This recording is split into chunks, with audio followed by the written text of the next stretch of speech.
Let's wait that second or two. It is 7 o'clock in the morning in New York. It's 12 o'clock lunchtime in London. And it's 9 o'clock at night in Tokyo. And these are the stories this Monday, the 21st of December, 2020, hitting the wires in 1 hour.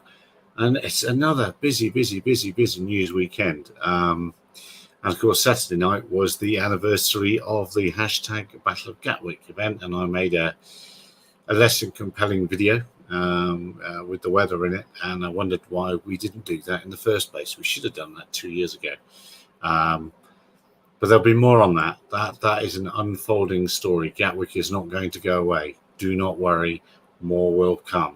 That Guardian article really stirred interest in it. So thank you for the Guardian. Right, here we go with some stories then.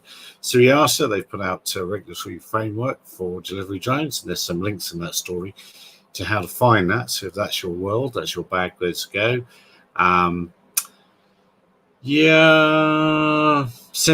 talking about the impact of new EU drone regulations. They're just pointing out how some of their platforms fit in different weight categories and other people's don't, and a lot of their stuff. Very American way of doing that, isn't it? Negative advertising, I think it's called. And yeah, I'm not so sure I like that sort of idea, but there we are. Those regs are coming.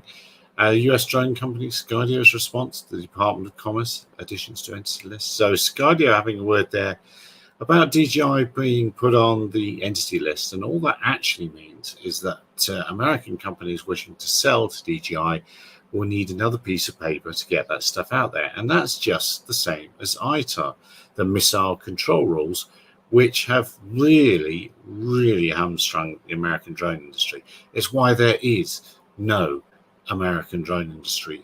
There is no, you cannot buy a serious system made in America on a shelf anywhere else in the world. You can't walk into a Best Buy equivalent and buy an American drone, and that's because of ITAR. And this is another little cog in that wheel, really. And all it means is that companies overseas, be they in Europe or be they in China, make their own sensors and get on with it. And you still can't sell your American product outside of America. So Skydio aren't selling outside yet. So anyway, SageTech and Hover detect and avoid solution for unmanned aircraft. One of the many available. Yeah, we're all going to need something soon. And remember, detect, sense and avoid using ADSB is different to remote ID. That's a very important thing to remember. Hello, Phil. ITAR. Can I explain ITAR? It's a missile regulations. I'll have to find a link and put it in there. But basically, you can't export American-made autopilots from America without having the correct paperwork in place at the other end, and that's only to a person. So you will never be able to export something with an autopilot in it outside of America. It's why 3DR made all their gear in Mexico. Let's see if I can find a link and put it up for you. That's the bottom line of it. So it's a complete pain. And in the early 2000s, it's it's international traffic in arms regulations. And it's what dear old Bruce, ex-Jet, got into a lot of trouble about because he said he would make, here comes the link, he said he would make a cruise missile looky-likey, and that whole link didn't go in there, did it? Just Google ITAR if that didn't work for you.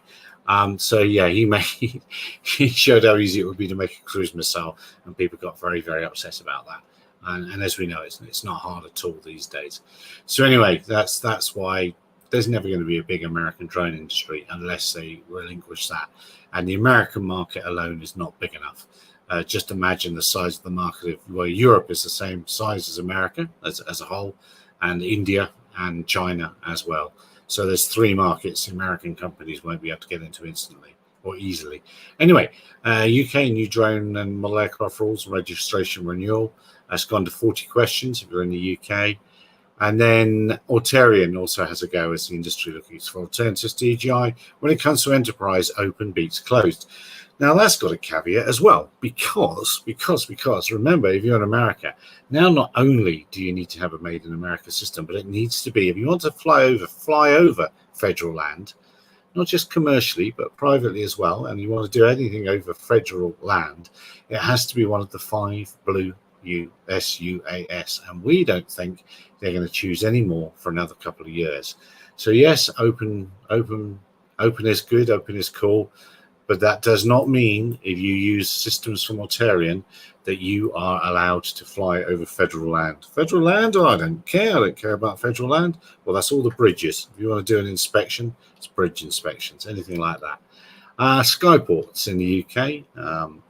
That's the corridor again. We spoke about Richard to that with Richard from Altitude Angel last Tuesday on our Drone and Sundry Stuff and Nonsense chat. Drone Pep, 30k of funding, well done to them. And Jonathan, another regular on our Hangout, also talking about that drone pilot receiving $182,000 proposed fine. And Jonathan, being the lawyer that he is, was given access to some of the paperwork that other reviewers just can't get from the Federal Aviation Authority and can make head nor tail of it. So that's well worth a look at it.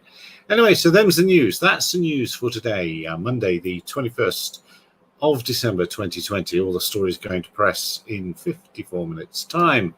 Wear a mask, wash your hands, look after yourselves, be careful out there, people. See you tomorrow, and also see you tomorrow for our 2100 G&T is what I shall say. Chat of nonsense. Cheers for now. Bye bye.